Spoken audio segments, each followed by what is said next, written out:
Good afternoon. I'm Peter Jaffe from the Center for Research on Education on Violence Against Women and Children. On behalf of our team and our sponsors, I'd like to welcome everyone to our webinar today called An Introduction to Domestic Violence Reviews in England and Wales, Exploring Challenges and Opportunities through the Lens of LGBT plus Domestic Homicide. Wherever you are on Turtle Island today, please join us in acknowledging and thanking the generations of Indigenous peoples who've cared for these lands and in celebrating the continued strength and spirit of Indigenous peoples. As settlers, we commit to making the promise of truth and reconciliation real in our communities, and in particular to bring justice for murdered and missing Indigenous women and girls across the country. Before I introduce our webinar speaker, James Rowlands, I will just go through our webinar format for today. Our format for the webinar today is to hear from James for 45 minutes, and during his presentations, you can type up any comments or questions that you might have for him into the Q&A box at the bottom of your screen. During the last 15 minutes of our webinar, from 1:15 to 2 p.m. Eastern Standard Time, we will present as many of your questions as we can to our presenter for his response. Our presentation slides are posted on our website. There will be a link in the chat box. A link was also emailed to you earlier this morning. At the end of the webinar in the chat box, you will see a link to the evaluation. We really value the responses that people provide to us through the evaluations as they help us guide our future webinars.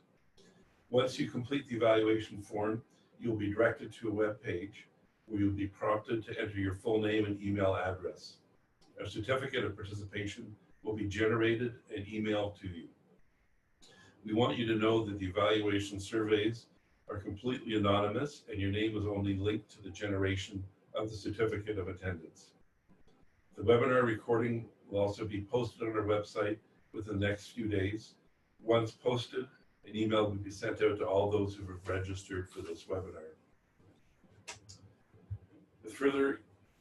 With no further delay, I'm going to introduce our speaker.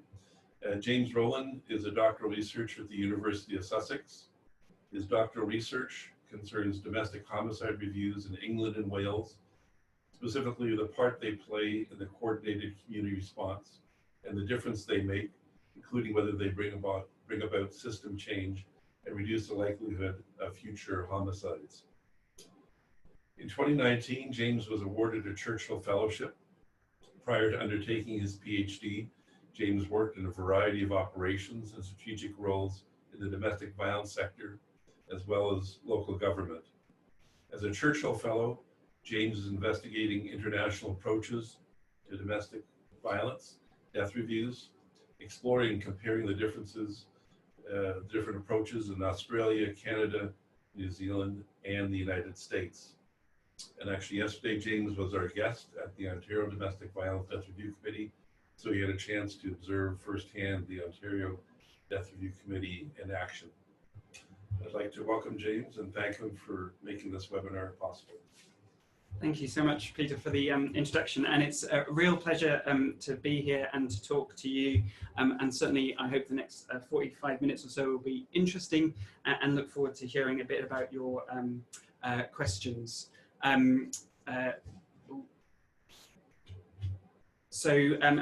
Peter said, I'll be talking about domestic homicide reviews in the UK, which are the system we use to undertake death reviews similar to the work of the Domestic Violence Death Review Committee here in Ontario and in other jurisdictions across the world, although the system we use is quite different. So today what I'm hoping to cover is to do 3 or 4 things. Firstly, I'll give you a background into domestic homicide reviews in England and Wales, just some context so you can perhaps understand some of what I'm specifically talking about in relation to lesbian, gay, bi and trans victims of domestic homicide.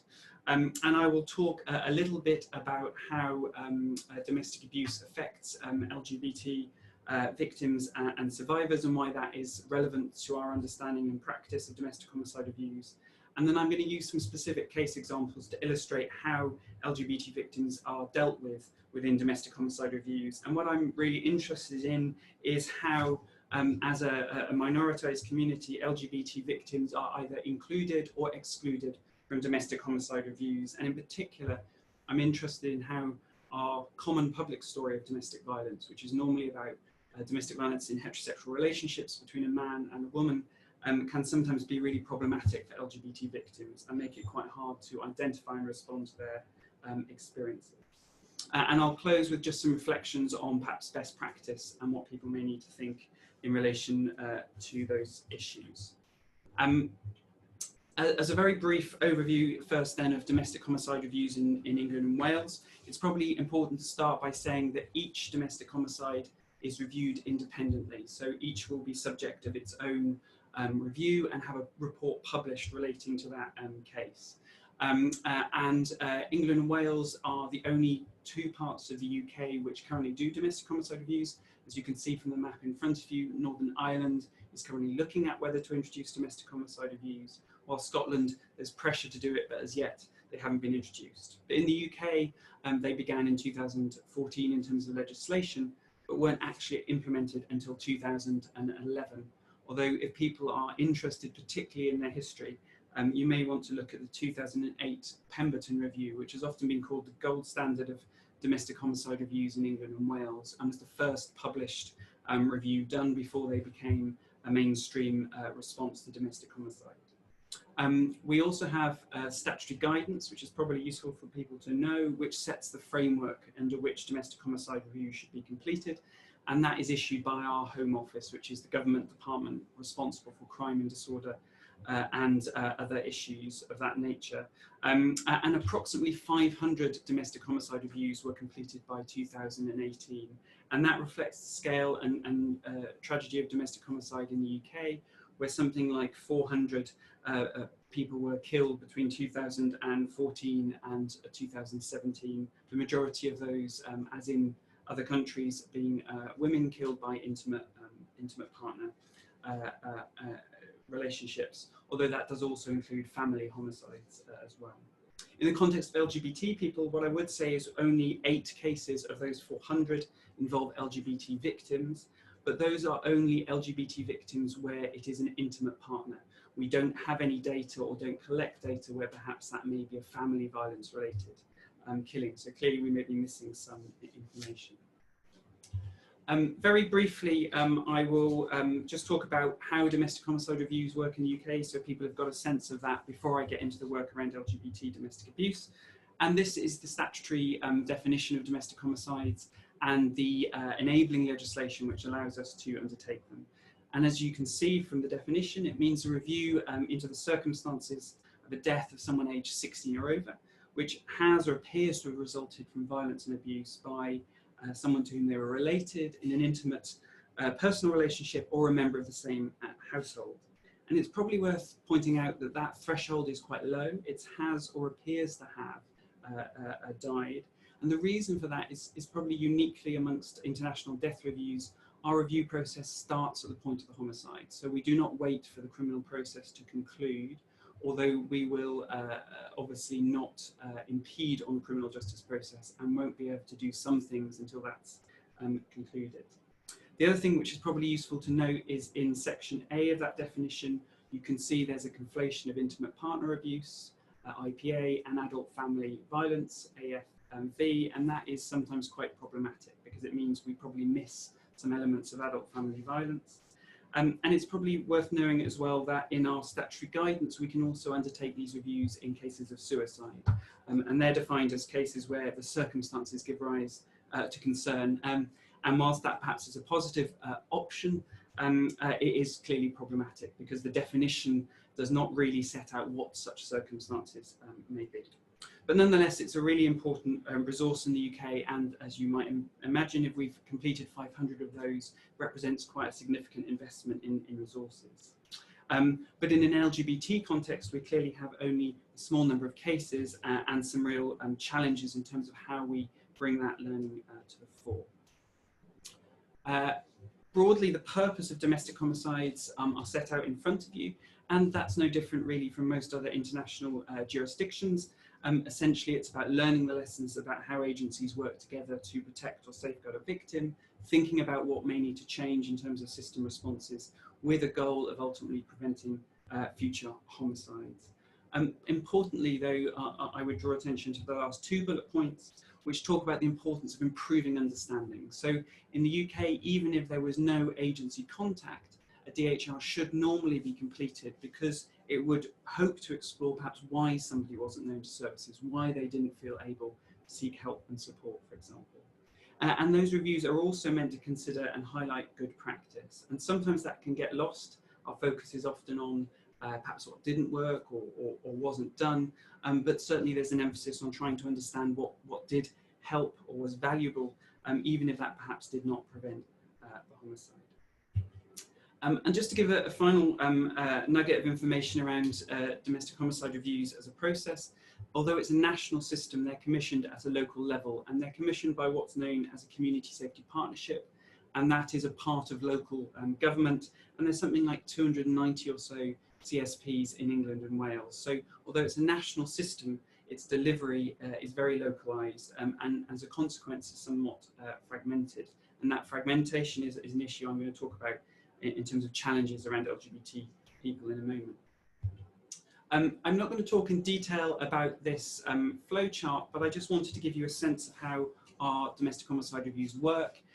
Because each review is unique to that case, they are an extensive process. The statutory guidance suggests they should take about 6 months. In reality, they probably take between 9 to 16 months and will involve multi-agency meetings over a number of times, an average probably 3 to 5 multi-agency meetings. And broadly at the start, an independent chair is appointed and they convene with that local area a bespoke review panel. Those panel members will include agencies who had contact with the victim, but also specialist services. So that might be a domestic abuse service, but in the context of an LGBT victim, one would expect an LGBT specialist organisation or group to be present as well, to bring expertise in relation to those particular communities and needs. That panel then decides on the scope of the review, leading to the middle stage where there's an information gathering process. And again, in the UK, that's quite different. Essentially, any agency which had contact with the victim is asked to provide a written report summarising the nature of its contact as a chronology, but then also analysing it and identifying lessons learnt and potentially making recommendations to themselves. And then that's shared with a panel which looks at all that collected information and is meant to critique that and develop an overall response, which leads to the end of the process when a final report is produced, summarising the chronology, contact and findings. It's important to note that in the UK that report is normally published and that is anonymised, but the reality is one can normally work out who the victim is because you'll know the month of death, for example, and the year of death, and you'll know the area where the homicide happened. So the UK is quite curious in that a lot of information goes into the public arena in these cases, and although sometimes reviews are not published for reasons of sensitivity. Just as some final points, the criminal justice process is going on during the review, and that is likely to be running through much of the review and will conclude, and then the review will finish. And after the criminal justice process is finished, that's when we as a review can do some things that perhaps we weren't able to do whilst the review was underway. So for example, potentially speak to witnesses who previously we could not. The other point is that families are involved throughout the review process. In theory, they should be invited to participate. That would include having sight of the terms of reference, making representations about what the review should consider, and also having the right to see the draft report and comment on that before it is concluded. And we would also lastly try and involve the perpetrator if possible, and assuming it wasn't a murder-suicide, and they would be invited to participate in the review, albeit under somewhat carefully managed conditions. So I suppose the key messages in terms of our domestic homicide review process, and then I'll move on to the specifics of today, is it's a statutory quasi-investigative process. It has this multi-agency approach, and it's case-specific for each individual domestic homicide review. And there's lots of strengths around that. So DHRs are really meant to articulate the life of the victim and perhaps any children. And there's a real emphasis on wide involvement, including from families, to really get a sense of someone's lived experiences. And the idea is that by publishing them, these reviews become part of the national conversation about domestic violence, and perhaps channel some of the more problematic stories we see, particularly when the media is covering a homicide or a criminal trial, where often the narrative is generated by a perpetrator as part of their defence. However, there are some real weaknesses, and I wouldn't want you to go away thinking that our system is perfect. It's far from it. There's real variability in the quality and content of the reports. The review process takes a very long time, and publication itself is often quite problematic. Also, like all international review systems, we really struggle to perhaps track recommendations and how effectively they are being implemented. So I hope that's a very brief kind of summary of our domestic homicide review process. And just to mention that some of the key learning has been an emphasis on things like identifying and responding to domestic violence, an understanding amongst professionals, the ability to share information between agencies and work effectively in a multi-agency space, and also the importance of public awareness of domestic violence. And we do have some really important information coming out in that regard. But my main focus today is LGBT domestic abuse, and I'm just going to turn briefly to summarise what we know about LGBT victims before I get into the specifics of the domestic homicides. So this is perhaps an attempt to summarise the kind of key issues. We know that prevalence, certainly for LGBT victims, is probably at least as high as for heterosexual women, and there are some references there if people want to look that up. And for certainly for trans people, there are some studies, albeit there are relatively few, which suggest that prevalence may be higher still. I would say, though, that within those categories, there's real variation. So I wouldn't want to suggest these are all a single group, but there's relatively little research overall. What we also know is LGBT victims can experience domestic abuse in very many similar ways to heterosexual women, for example, but they also may experience unique forms of abuse. And I suppose the key idea behind that is sometimes that's underpinned by gender and sexual norms, including this idea of identity abuse. And certainly in the UK, that's something we try and talk about quite a lot, and recognising how someone's gender identity or sexual orientation may affect their experiences. So the classic example that you see given around that is perhaps where a perpetrator threatens to out someone, so uses their degree of outness as an abusive tool, or perhaps is telling someone that they will not be believed if they approach the police or another service, or that they will experience homophobia, biphobia, or transphobia. And I suppose the importance of those, the power of those threats comes from people's current experiences. That will vary between services, the extent to which they are responsive and thoughtful around LGBT victims accessing services, but certainly reflects historical experiences where, particularly amongst police services and other agencies, LGBT victims experience significant discrimination. Some authors in the UK called Catherine Donovan and Marianne Hester have talked a lot about what they call the public story of domestic violence.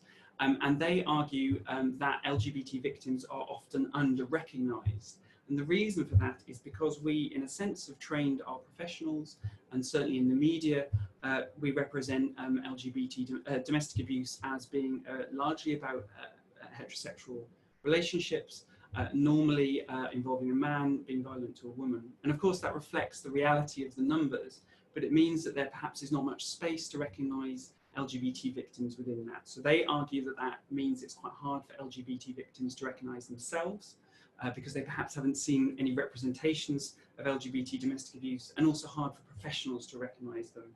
And they also suggest there's a gap of trust. So this assumption or concern that LGBT people may have that going into a service requires them declaring their sexual identity and sexual or gender identity, and that they are worried about the response they may receive.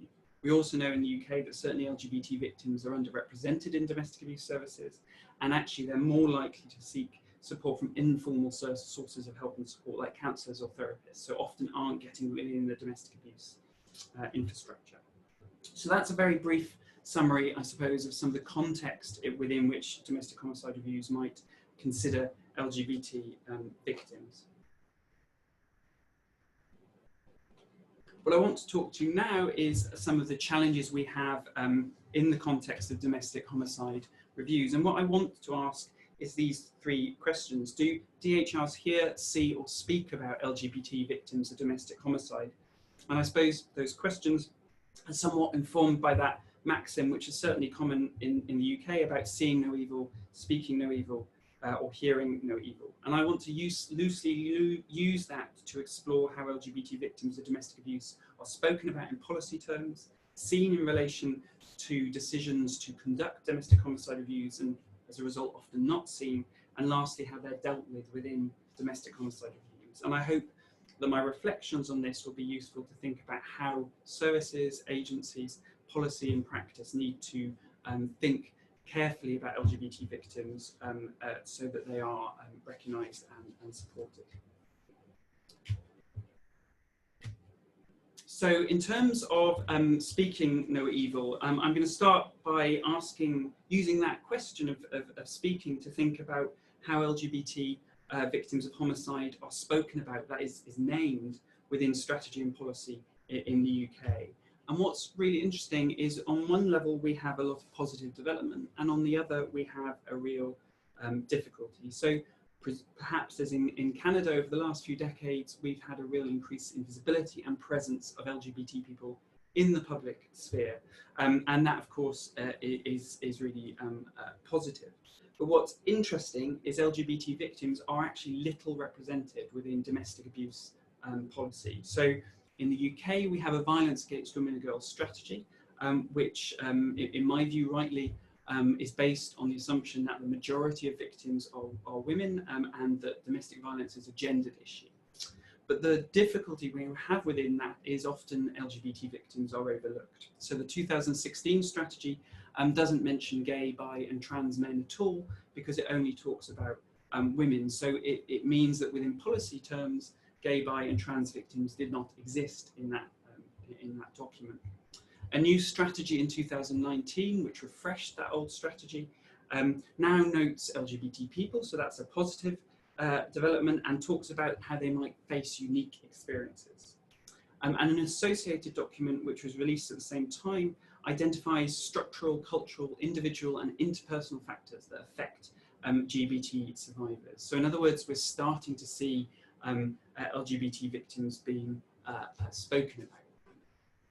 I suppose my reflections on that are that while increased visibility is really welcome, these documents really struggle to place LGBT survivors with real world consequences. So if you look at those documents, LGBT survivors are often framed as an add-on, and certainly that happens in a lot of our policy documents, is that there will be a paragraph somewhere in that document saying, and by the way, we also recognise LGBT and any number of other groups of concern like older people, disabled people, different people from different ethnic communities are also affected in different ways, but they won't be substantively addressed within the document necessarily. Or sometimes LGBT victims are situated within a very heteronormative gender binary. So, for example, if you go back to those 2019 documents, we now have a violence against women and girls strategy, and then a male victims response to that.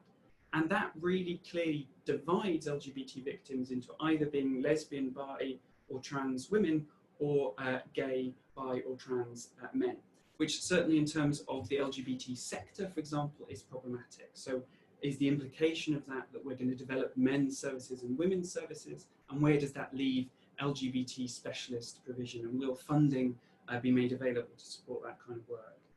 And that's a really uneasy fit as a result, and it forces people into a gender binary, which is perhaps not helpful, and makes it certainly hard to respond to LGBT victims, I suggest. And that's not a new concern, so that unease has been highlighted in some of the classic literature around LGBT domestic abuse, which is on the slide, but it's also been talked about in much more recent work, for example, in 2019 by Workman and June. And in terms of domestic homicide reviews, it's really striking that the guidance which guides how we do reviews only makes a single reference to LGBT victims. In fact, it doesn't really talk about any different communities or different types of victims. And so what perhaps I'm suggesting in terms of whether LGBT victims are spoken about is perhaps they are increasingly spoken about, but it's somewhat in a whisper. And so it's rather easy to overlook and ignore, and that has real problems when it comes to how priorities are set, how organisations work around LGBT domestic abuse. Turning to the question of seeing no evil, I want to use that to ask the question, are LGBT homicide victims seen, that is recognised and then included within a DHR process? So in other words, where there's a homicide involving someone who's LGBT, would that be considered as fitting within our statutory framework? And the context of this, which is not LGBT specific, it's a general problem, is firstly, decision-making around DHRs in England and Wales is really opaque. It's not made at a national level, it's made at a local level. And as I said, there are several hundred of these local bodies which would make that decision. And it's really hard, particularly where an area decides not to conduct a DHR, to find information out on that. And as a result, often people vanish effectively. And that's exacerbated by some real challenges in definitions. We don't have shared understanding of what different types of relationships might look like. So for example, if we talk about an intimate personal relationship, do we include dating violence within that? That's not clear. And there's a lack of transparency, as I said, in terms of reporting requirements. And the things I really want to focus on is sometimes decisions are made not to conduct a DHR because the local area will decide that a relationship is not intimate enough, although it's not really clear what would be considered intimate enough. And sometimes it's because people are not considered to be in the right kind of relationship. And I'm going to explore two examples of this relating specifically to LGBT cases. And these are both cases when DHRs were not undertaken. So this is an image of Cassie Hayes. She is on the right of the picture, shown with her partner. And in 2018, Cassie was murdered by the ex-partner of her then girlfriend. What's significant is that the ex-partner had made threats to Cassie, including threats to kill himself or her. He was also known to the police for harassment of Cassie in 6 months before the murder. And interestingly, he was also convicted of harassment against Williams, so who had been his former partner, and actually was on bail at the time of the murder. And when Cassie was murdered, the police described the case as domestic related. And I think that's significant because actually in this case, the CSP decided it would not conduct a domestic homicide review. And I think this speaks to some of the points about whether people are actually seen in this context.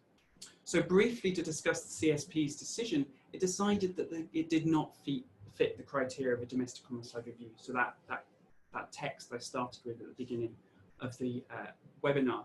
And the reason for that, although it's not quite clear, and I only know this through a Freedom of Information request, was because the relationship was not intimate and it was indirect. So in other words, Cassie was not in a relationship directly with the perpetrator. Their connecting point was her current girlfriend and his ex-girlfriend. And in other words, there was relational distance between the two.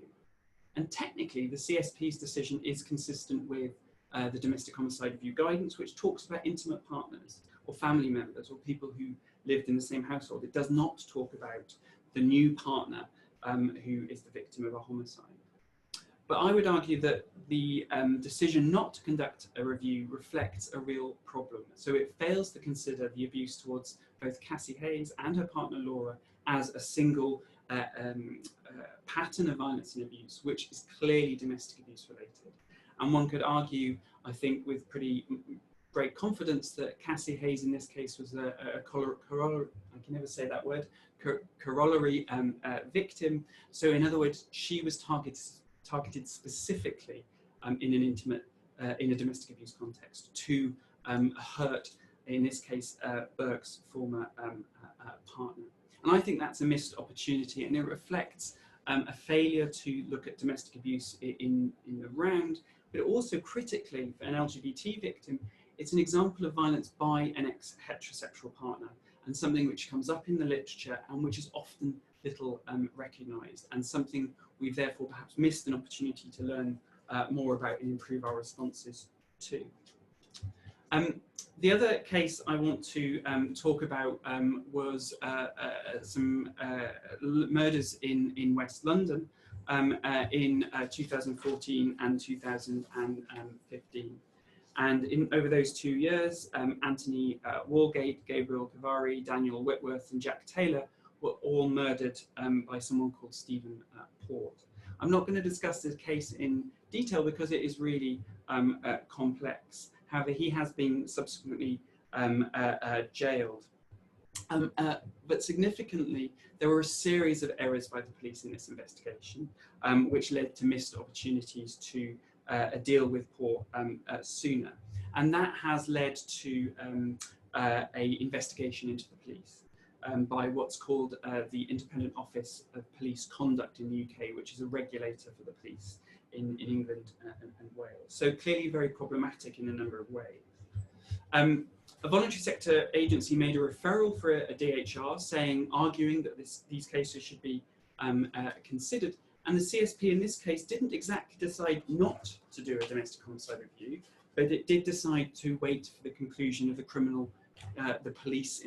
investigation into the police. Now, as far as I'm aware, although the IOPC, which is the body which undertakes those investigations, has completed that review in the summer of this year, we still don't know if the local area has made a decision to conduct a DHR. In fact, I've got a Freedom of Information request out at the moment to try and establish that. But of course, it's now several years since the event has passed, and of course, that's quite a significant delay. I guess the reasons I want to focus on here is less whether a DHR should be conducted, because clearly this is quite an unusual case linked to a serial killer and possibly domestic violence. And so it may be true that a domestic homicide review is not the most appropriate mechanism. But what I want to really point out is the London Borough of Dagenham, which is the local area which made a decision around this, really focused in response to the referral on the question of intimacy. So it made a distinction between intimate personal relationships, which should be subject to the DHR, and what it defined, using its terminology, as sexual exploitation of casual or other relationships. And it used those terminologies because Stephen Port had met these four men using an online app. And for the most part, their relationships had been primarily sexual and fleeting. But what's really significant for me is the CSP did not look beyond the question of intimacy. It focused on the question of sexual activity. And it completely ignored Kavari's relationship with Port. And that's significant because whilst it was unclear, Kavari moved in with Port and had lived with him, albeit for a small period, a number of days in fact. And Port had described him as a flatmate to one of his neighbours. So in other words, Kavari's murder itself specifically would fit the definition of a domestic homicide review if you go back to our original slide setting out the statutory guidance, and yet a review has not been conducted. And I think perhaps this is an illustration of where the focus on sexual activity and the question of intimacy has overridden other considerations, in this case, whether a review should have been conducted simply in relation or on the basis of Kavari's relationship. And of course, even if a decision was made not to connect to DHR, there's a legitimate point about, well, what will you do to learn from this lesson? Because of course, the police investigation, a coronial investigation, which will be ongoing, will only look at quite a specific frame of reference in this context. So I hope that's a brief illustration of that kind of issue and the suggestion that sometimes LGBT victims because they don't quite fit that public story of domestic abuse, are therefore not included within our domestic homicide review system, which I think is really problematic. So I'm going to turn now to the kind of final section of the presentation and the extent to which people are heard within the domestic homicide review process. So in other words, where as an LGBT victim, do domestic homicide reviews really trying to understand their experiences and come alongside them and keep them centre of the review process. This links to my PhD research, which I'm not going to talk about in depth, but briefly to say I'm studying domestic homicides as a site for what would be called an emergence of an object of knowledge. So in other words, they're creating knowledge about a situation. And in the UK, I think we've treated DHRs rather uncritically. We've assumed that they just produce good knowledge and good information. And what I'm really interested in is how do DHRs go about constructing their work, approaching their work, building a story of a homicide. Because my view is that depending on the lens you take and how you approach that question, that will determine the answers you can generate. So the consideration in this case of a specific problem, LGBT domestic homicide, will be affected by how you produce it, and a solution will be generated accordingly. And in the two examples I've given, in this case, the framing meant we never produced any knowledge at all because they weren't considered to be in scope. So I'm going to talk now about the extent to which LGBT victims are heard. So in other words, are their voices present in these domestic homicide reviews? Are their needs and unique experiences identified and considered? Or are they overlooked? So far I've identified 9 LGBT domestic homicides between 2012 and 2017. So these are just intimate partner homicides. And 7 of those have been published, so are accessible. I've had to exclude one of those because I actually authored the Domestic Homicide Review and I was the chair of that review, so clearly probably not okay to review my own work. So I've looked at just 6 of those reviews. All of those victims were men.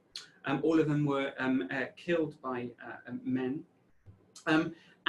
Interestingly, the average age range was about the same as for our other domestic homicide reviews. So the average ages were between 24 and 62, with a mean age of 43, which is similar to our broader profile of DHR victims. Although, of course, in terms of sex and sexual orientation, because we're talking about gay men, that's quite different from the wider profile.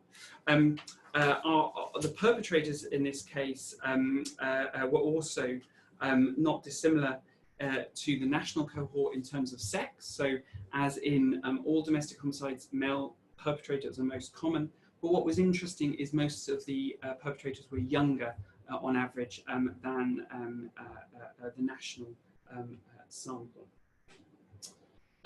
So I'm going to talk about 3 areas in this context. So first of all, I'm going to talk about how I think that LGBT victims were marginalised. So in the DHRs as they are written, what's really interesting is sexual orientation is primarily referenced in relation to relationship status. So in other words, it presents person A was in a relationship with person B and they were both male. But other than that initial presentation, thereafter sexual orientation is pretty oblique. It's not really present in a lot of the reports. In fact, if you read some of the reports without starting at the beginning, you may not even realise you were talking about a gay man. So potentially their sexual orientation and the relevance of that is not within sight. What's also really interesting is the focus is absolutely on the individual. And of those 6 DHRs, only 2 discussed barriers to reporting. So in other words, and I think this is really important as a reflection, it means the focus was on what that victim did to get help or not do to get help, rather than thinking about, are there barriers to help seeking for LGBT victims? Do LGBT victims know that they can access services? How do local services promote themselves to LGBT victims? And so on and so forth. Those questions simply weren't asked. And of course, if you think about the issue of identity abuse that I talked about earlier, without thinking about the wider relational community or social context, it's completely impossible to imagine the other things that might have affected someone's experience if you're just focusing on an individual victim. So to give an example, Identity abuse is obviously a very powerful tool that a perpetrator can use. But if I think about a victim I worked with some years ago, he was experiencing identity abuse from his her partner, who was telling him no one would believe him and no one would help him.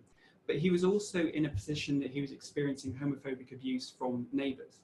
And in the context of his neighbours, his partner was oddly a protective factor. So his partner was protecting him outside the home and abusing him within the home. But of course, if you don't think about relational community or social context, you won't understand the complexity of that relationship and the difficulty that that victim would have faced in making a decision to report, because he may have been safer in the home, but then he potentially was unsafe outside the home. And DHRs potentially miss that context. And I just want to share this one quote from one DHR, which I think really illustrates that problem of framing. So this quote said, "Jason was openly homosexual and had experienced bullying and harassment because of this." And I'm not going to dwell too much on this comment, but I think it's worth pointing to two things. One, this report was written a couple of years ago, so it's pretty current, and talks about Jason being homosexual. Certainly in the UK, that is a very outdated term. You'd only really see that in some medical contexts, and suggests to me that the author was not particularly familiar with practice and current standards around work with LGBT communities. But I think it's also really interesting just to note that he locates his experience of harassment in Jason being openly homosexual, rather than switching it the other way around and drawing attention to the fact that he was clearly living in an area where he was experiencing homophobic abuse at a community level. So in other words, this frames it all as Jason as an individual rather than placing it in a social context. And I think that really limits what, as a result, the DHR was able to learn, because it just talked about Jason rather than any of the other considerations in his life.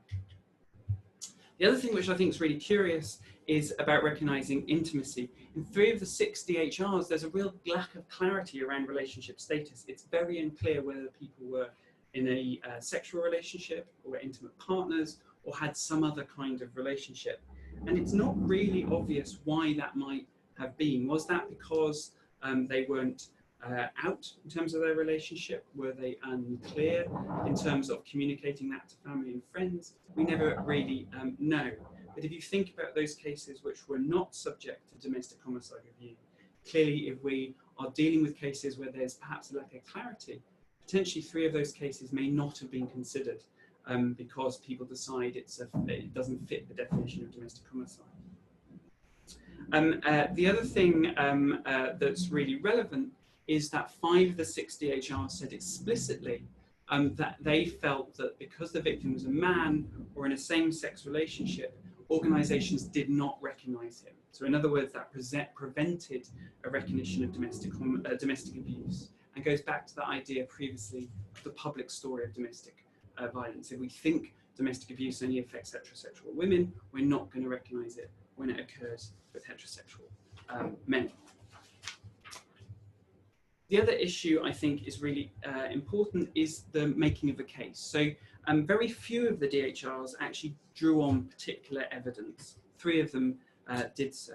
What's really fascinating for me is all the evidence was about how LGBT victims perhaps have greater likelihood of using drug and alcohol or mental health issues. So in other words, it was about the issues within the LGBT community, and to an extent why we might see LGBT victims in certain ways as vulnerable.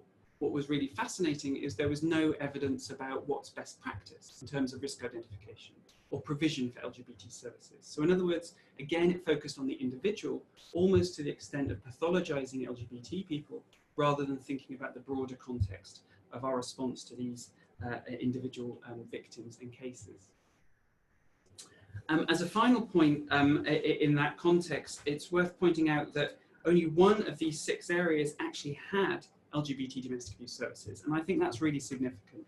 So in other words, very few of those agencies had LGBT specialists. The DHRs had LGBT specialists in the room, influencing how they talked and thought about LGBT victims of homicide. And interestingly, one area said it tried to run an LGBT service, but only did that for 9 months, and that was by a generic provider. So perhaps not surprising it didn't work, because it didn't really have time to establish itself and was being run by a service which wasn't an LGBT specialist. And in the UK, that's really consistent with some national research which has just been published about limited specialist provision, and I think there's something like 6 specialist projects in the whole of England and Wales. So briefly, in the last minute or so, the implications for me I think are really important around how we produce knowledge. So if a death review is about learning from cases to prevent future homicides, I hope some of what I've set out illustrates why LGBT victims may not be considered at all, or if they are considered, may be considered in a very narrow way. And I think that means we have to really attend to the practices about how we learn in these cases, not least because the knowledge we produce will affect policy practice and that public story. Some people in the UK have already started writing about what they call the narrowing of scope of DHRs, which become about the individual rather than taking that system's perspective. And I think that might be really particularly important for LGBT victims, where you might see an emphasis on marginalisation, individualisation, and these heteronormative discourses, which means we're not really seeing LGBT victims in their totality. We are seeing, again, them in quite glorious isolation. I guess I wanted to conclude with just some brief reflections on best practice, and I suppose I've shared these because I think this is what DHR should be asking themselves about local areas when they conduct their research. So are we understanding what LGBT services survivors need and making the resources available to do that? Are we thinking about training for professionals on domestic abuses that affects LGBT people and thinking about that in the context of anti-discriminatory practice? Do we have tailored service provision? So it's not enough to just use a standard tool if perhaps we're missing unique forms of of identity abuse. And do we have targeted awareness raising materials? So if your service works with women, you're going to need to develop LGBT specific materials too. And lastly, of course, how do we make sure that those environments are actually welcoming to LGBT clients and staff, so people feel that when they come into that space, they can disclose. So I think those are questions for all of us as professionals in terms of our practice, but also something we should be exploring in DHR. So that's the end. I hope that was helpful and interesting. Those are my contact details. They'll be in the slides. And there are also references in the presentation as well, if you want to look at anything I've talked to. Thank you. Thank you very much, James. That was an outstanding presentation. And as any good presentation, you raised as many questions as answers, which keeps all researchers, even the old ones, stimulated. We have some initial questions that have come in that I'll pass your way. Maybe the first one was asking about the issue of intersectionality. So although when you looked at the 9 homicides in your study, other than issues around sexual orientation, with other issues in terms of racial minorities or urban versus rural, other factors? There will be. At the moment, I've just started that work, so these are early findings, but yeah, that's absolutely something I would want to pull out, and that's certainly a challenge in our DHRs generally, is the extent to which they talk about intersectionality and what they name and not name. So for example, I was talking about this, I think I mentioned this yesterday at the Death Review Committee. In the UK, often there's only comment on ethnicity, for example, where someone is from a non-white background, and clearly that's problematic. It's privileging certain communities over others. So no, I don't have that information now, but that's what I want to do as part of that full analysis. So hopefully that will be available in due course. One of the issues you talked about is the importance of having a proper risk assessment, and there's lots of debate about which tools to use, and the important that every professional involved in the field uses some sort of tool or risk assessment strategy. Are there any tools that are specific to LGBTQ? Yeah, we an organisation in the UK worked with some of our providers to develop a additional set of questions. We have something called the DASH-RIC, the DASH Domestic Abuse, Stalking, Harassment Risk Identification Checklist, which is used by most of our police forces and frontline agencies. That's 24 questions. And this additional LGBT tool had some questions which could be used in supplement to that. It was never formally evaluated, but it was based on kind of research and practice. And that would have, for example, pulled out things like identity abuse and so on. Gallup, which is a national charity, GALOP, that has a domestic violence resource library which people will be able to access. And I think the tool is on there if people are interested. Another question that is probably goes to the very start of any review, actually identifying the nature of domestic homicides. A recent study in the US suggested that we miss about 20% of domestic homicides because dating relationships aren't necessarily properly recognized. And beyond dating relationships, that often, if they're individuals in a same-sex relationship, they may not have identified the nature of the relationship to friends and family. So the police may see it as two roommates together. You have a sense in the UK, to what extent are you getting all the homicides, or how many do you think you're missing? I think we have no idea. So I think because we don't have a national repository and we don't have a national data collection system, so it would be very hard to say that with any confidence. But I think what's interesting is that of those 6 DHRs I talked about, 3 of those had unclear relationship status. So if half of our gay men who are in that sample, it's unclear whether they would meet the category, and one might assume that there are other cases where there was a similar lack of clarity and that they weren't conducted as DHRs, as indeed those 2 other examples I gave happened. So I couldn't give a number to it, but I'm sure it happened. One of the problems is agreeing on a definition of domestic homicide and intimate relationships per se. We have a recent case in Ontario of a serial killer, a man who had multiple homicide victims. Some of the victims may have been only on one date or maybe a variety of relationships, but some, clearly there was an ongoing relationship. And I think for one of the victims, they actually found the perpetrator's name in their calendar, so they were seeing him on an ongoing basis. Do you have any thoughts about,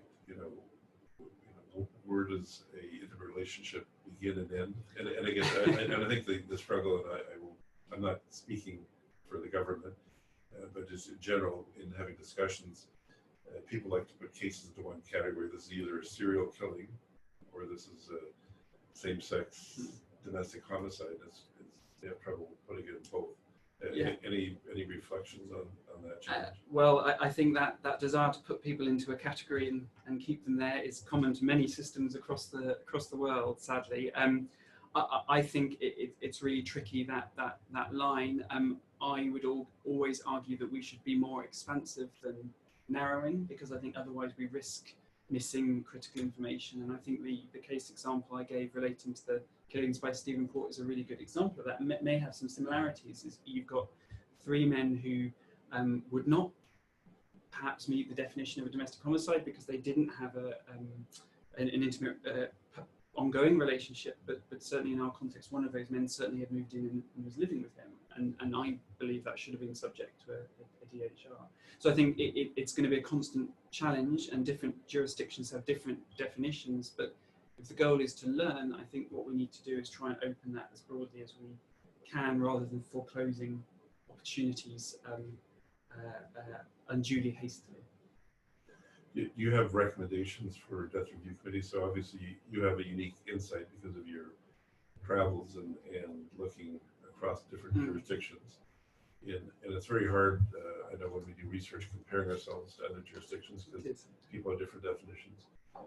In Ontario, we have a very broad definition. So anyone killed in the context of domestic violence. So it could be a new partner, it could be children, it could be extended family members if there's multiple homicides. Do you have a preference from your review? Do you have a preference, the definition you'd like everyone to use around the world? If, not that you have that power yet, but if you would come up with the magic question. Yes. I think I would follow that line. So I think we should be including former or current intimate partners. I think we should be including dating violence and corollary victims, so victims who are targeted because they're linked to an intimate partner but not the intimate partner. And lastly, I think there's a really interesting area around bystanders, whether that's people who intervene because they're members of the public or professionals. So understanding the context within that, particularly in cases, for example, where a perpetrator is trying to provoke a certain situation where they are perhaps killed by police officers and as a result themselves manages to kill an officer. I think that's relevant because it speaks to risks and patterns of behaviour and profile. So I would always go wide-angled than narrow. Actually, in Ontario, we've had cases of either the officer has been involved in shooting the perpetrator, or the perpetrator killed an officer who was intervening. Yes. So try to be inclusive in those matters. But you raised one of the most perplexing questions in the field, and that's how to evaluate our work. So do you have some ideas if you're looking at the work in the UK about how do you know you're making a difference? What are, and obviously ideally you'd like to see the homicide rate reduce. Yes. But obviously it takes years to see the outcomes of good recommendations. In the short term, what are the things that you like to see us measuring? I mean, I think it's really hard, isn't it? Because often recommendations are quite broad, and it's very hard to know how you would measure even implementation, let alone effectiveness. But I think we do have to be. I think we have, and I can't answer that question. I think what interests me about New Zealand, for example, is they are really interested in how they use findings from death reviews to change the conversation, to change how people think about domestic violence and family violence. And I think that's perhaps something we really can think about. How do our professionals understand these issues? How do the public and media report on these as issues? And perhaps they're not the most reliable of proxies, but they might give us a sense of changing cultural and institutional responses, which might hopefully underpin changed response to homicide. But that, of course, is quite a big research project, but which, of course, as I'm doing a PhD, I might suggest we need big research projects. The other question I noticed that we got in our chat box is any reflections on male victims of domestic homicide. So certainly when you open up the question about same-sex relationship and male-on-male violence in the context of interrelationships, are there any overlap or commonalities with male victims in a heterosexual relationship? I mean, certainly we have seen some DHRs involving male heterosexual victims. I've chaired a couple of those as a leading domestic homicide reviews, and I think what's really interesting there is a split between perhaps male victims who are the victim of both the homicide and have experienced domestic abuse, which I think are overall less common. And those victims of homicide who are themselves not the victim of the domestic violence. It's a pattern of abusive behaviour, and where the homicide is perhaps linked to retaliatory violence. And I think that's a really important distinction. So I think because it illuminates quite different responses to a male victim and how we best support men, how we make sure services are gender informed so men can get help if they are experiencing abuse. But in a context where it's a male victim but who themselves perpetrating abuse, actually our intervention might be with them as a perpetrator prior to the homicide, but equally with their partner, so that they are not themselves in a position where they use retaliatory violence. So yes, I think it's really significant. We do have some learning around that, but we need to make the distinction between those two different types of homicide events, which I think is critical. I see no other questions, so maybe it's a good opportunity to wrap up. First and foremost, James, I want to thank you for being here and being part of the webinar. I know it's always hard when you present and you can't see the faces, you can't see people looking puzzled or people nodding their head in agreement, but I'm sure the viewers appreciate the presentation and we'll capture this for people to see in the future who may have missed the presentation today, and also the PowerPoints will be posted.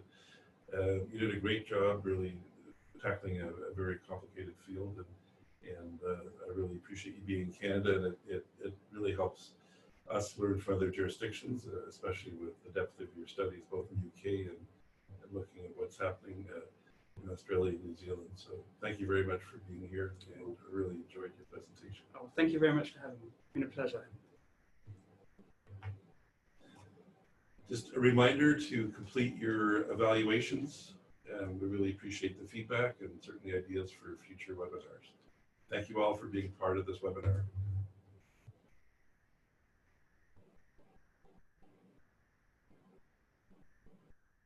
Oh. I presume does that mean it's over?